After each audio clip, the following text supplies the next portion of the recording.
Hello and salute everybody.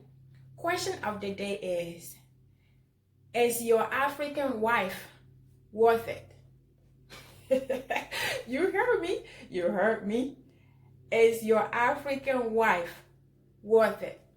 Or is your African wife better? Are you happy with your African wife? I'm going to explain. But before I do, welcome back to the channel, Chatting with Nicole. We are just chatting here. This is the second video of today. If you have not subscribed, please subscribe. If you're new to the channel, I welcome you to the family. Do me a favor, subscribe, help a sister out, support a sister. Share this video, like, and also check out the rest of the videos. Thank you very much for being here. So I am heading out. I don't know when you're going to get this video, but I'm heading out to an event, and I decided I want to do at least 3 topics today in this, outfit, this sitting here, this standing here, this moment. I decided to do 3 topics that is, fresh in my mind before I go to my event. So welcome back to the channel. As I was saying earlier, I am grateful for you. I am grateful that I'm awake. I am grateful that you are listening to me. I am grateful to have you. I am grateful to have another day to live today. So I thank you for being here and stay grateful. All right. We are talking about African wives, African women. I'm asking the question, is your African wife worth it? There's a reason why I'm asking this question.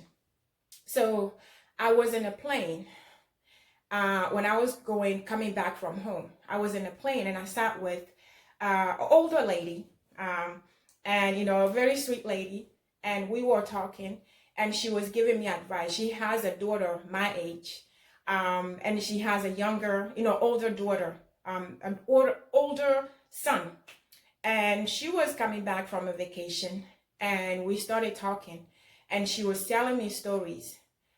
She wasn't coming to Georgia, but I think she was going to New Jersey. And she started telling me stuff that she has seen in New Jersey. And she feels bad for us because she asked me, I was single, I wasn't married. So she's telling me that she feels really, really, she's afraid for us. She's praying for us young, ladies, especially those who are not, are not married yet, still in the market, including her daughter. Because her daughter also has a daughter and I have a son. So she was identified with me and she was giving me advice. But there were a lot of stories about not just girls looking for husbands, but mostly men looking for wives. So I have seen this and I heard this, and I know people going through this situation that I'm discussing. I know a lot of people who, instead of marrying, getting a wife here, they go back home to their countries, to get married. They bring young, women here, and they'll bring you. Sometimes they go all the way to the village. They go all the way to the village and choose a young, girl that was recommended by either their parents or somebody else, or maybe they just saw them and they falling in love because of how the girl looks, or what they heard about that girl. So they are sold. They want to have this perfect wife from back home.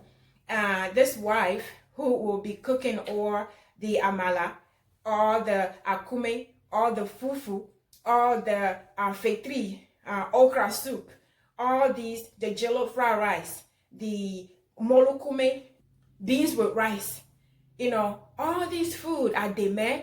All of these food that, these are food, traditional food are from, back home. So all these food we want to hear, these men, they're like, okay, I want to have my traditional wife. I want to bring this wife, this woman here. I'm going to marry her. She's going to cook for me. Because you want to eat all of these food. And you want a wife, you know that if you bring them here, they're going to know how to clean. They're going to respect you. They're going to support you. They are going to submit to you. They are going to be good wives to you. So you were excited. Instead of going to craziness and doing all of that and getting someone here abroad, you decided to go get your wife back home. This, innocent wife, perfect wife back home. and you bring her here. You work night and day, 3-4 jobs, and you put her through school. You get her nursing degree. Most of them nursing degree. You get them their nursing degree. You do everything. You help them study, do everything, pay for everything. And at the end of the day, I'm asking you, is it worth it at the end of the day? Is it worth it at the end of the day? I'm asking again. At the end of the day, is it worth it? All of that you have done, all of the sacrifices, is it worth it? Is your African wife worth it? If you answer yes, I am so happy for you. If you answer yes, that's what it's supposed to be. But unfortunately, some of you will say no. And I know a lot of them who will say no, already say no, already wish. I feel so sorry for them. This goes with the examples that this woman told me. They went and brought the wife. You bring the wife back home. Back to America. You do all of that. But then she won't even let you touch her at night. You have to go back after all of that. You still have to go to work and come back and cook. You come home, there's no food to eat. But you're still supporting her. You're still doing everything. This wife that you brought, this perfect marriage, perfect relationship, perfect wife that you wanted becomes your nightmare. Becomes your nightmare. I have a friend of mine. I'm telling you, I feel like there's something I can do, but there's nothing I can do. He does everything. He did everything. He's even paying for her cell phone bill, but she won't use that cell phone to call him and ask him, oh, how are you doing? When he's late coming back home, she will not use that phone and say, are you okay? He will come home late at night and still have to make something to eat. She won't even sleep in the same room with him.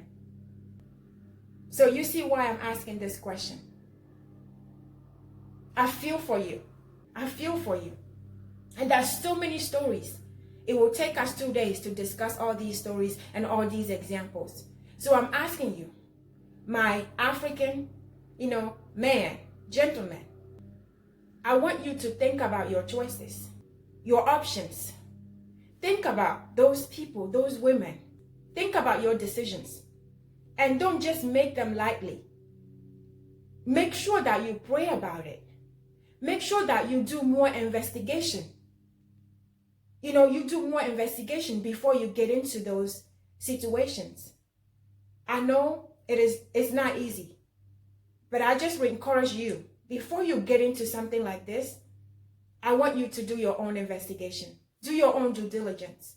Pray about it. Really pray about it before you get into it. Because I feel for you. I feel for you. But one thing I'm going to tell you, if you are in it right now, I kept telling my friend to get out of it, but he's waiting. I am just telling you, you don't have to continue doing that. You don't have to. We are in America. We are in Europe, wherever you are. You don't have to keep putting up with that. You've been through enough. You've done enough. I am a woman.